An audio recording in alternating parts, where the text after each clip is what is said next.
I'd like to play a clip for you, an interview that the president did with Fox's Bill O'Reilly that'll appear during the Super Bowl, and get your reaction to it. Do you respect Putin? I do respect him. Do you? Why? Well, I respect a lot of people, but that doesn't mean I'm going to get along with him. He's a leader of his country.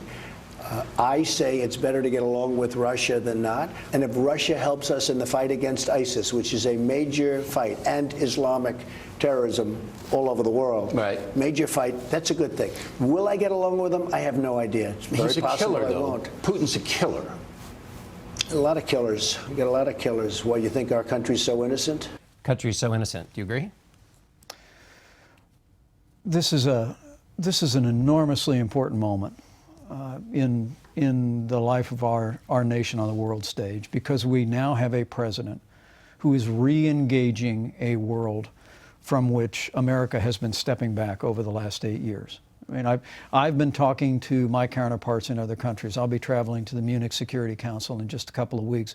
What I consistently hear from counterparts around the world is how much they welcome the fact that President Trump is re-engaging on behalf of America's interests, leaders around the world. And what you heard in that quote was a commitment to explore the possibility of starting anew and looking for common cause with Russia and with President Putin. Now, you also heard skepticism there. The president said it'd be better if we got along with Russia. Maybe we won't, but he's absolutely determined, and he told the American people this in the campaign, he's absolutely determined to explore ways, particularly in confronting and destroying ISIS, to work with Russia, and that's the spirit of those comments. When you re-engage the world, you have to do it with a moral voice. And he suggested there, I'll quote from Brent Stevens, who's on the Wall Street Journal editorial page, who tweeted, President Trump puts the United States on moral par with Putin's Russia. Never in history has a president slandered his country like this.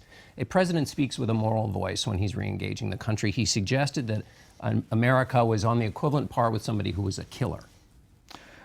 I simply don't accept that there was any moral equivalency in the president's comments. Look, President Trump, throughout his life, his campaign, and in this administration, has never hesitated to be critical of government policies by the United States in the past. But there was no moral equivalency. What you heard there was a determination to attempt to deal with the world as it is, to start afresh with Putin and to start afresh with Russia. Look, we face very, very serious dangers in the world. But that's why the United States, in many ways, has created a vacuum in the world as we've backed away from the world stage. What the American people see is President Trump leaning into these relationships, bringing a healthy skepticism to all of it, particularly when it comes to Russia, but saying, look, if we could have a better relationship with Russia and with Putin, and not getting lost in the usual debates, but to say we're going to take an honest effort to advance America's interests in the peace and security of the world. But this is a new debate. This is not an old debate. No one has compared the United States to a killer in Vladimir Putin. And this is not the first time that the president has done this. When he was a candidate on MSNBC,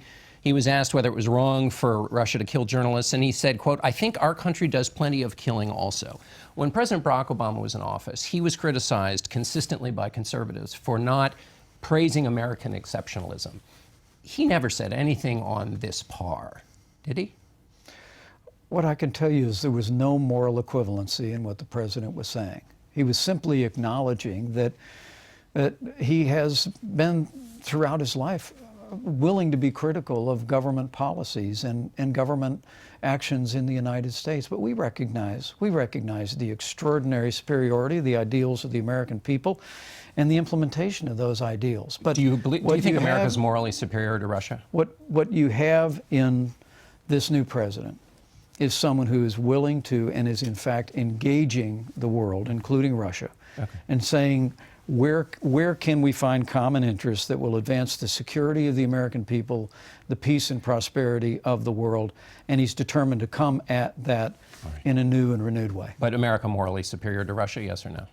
I believe that the ideals that America has stood for throughout our history represent the highest ideals of humankind. Yes? I was actually at Independence Hall yesterday, and I stood in the very room where the Constitution of the United States was crafted, the very building where the Declaration of Independence was held forth. Every American, including our president, represents it. We Shouldn't this just be uphold a the yes highest answer? ideals of the world. Shouldn't we be able to just say yes to that question, though? I think it's without question, John, That America is morally superior to that Russia. American ideals are superior to countries all across the world. But again, what the president is determined to do, someone who has spent a lifetime looking for deals, is to see if we can have a new relationship with Russia and other countries that advances the interests of America first and the peace and security of the world. I've held you over your time, Mr. Vice President. Thank you so much for being with us. Thank you, John.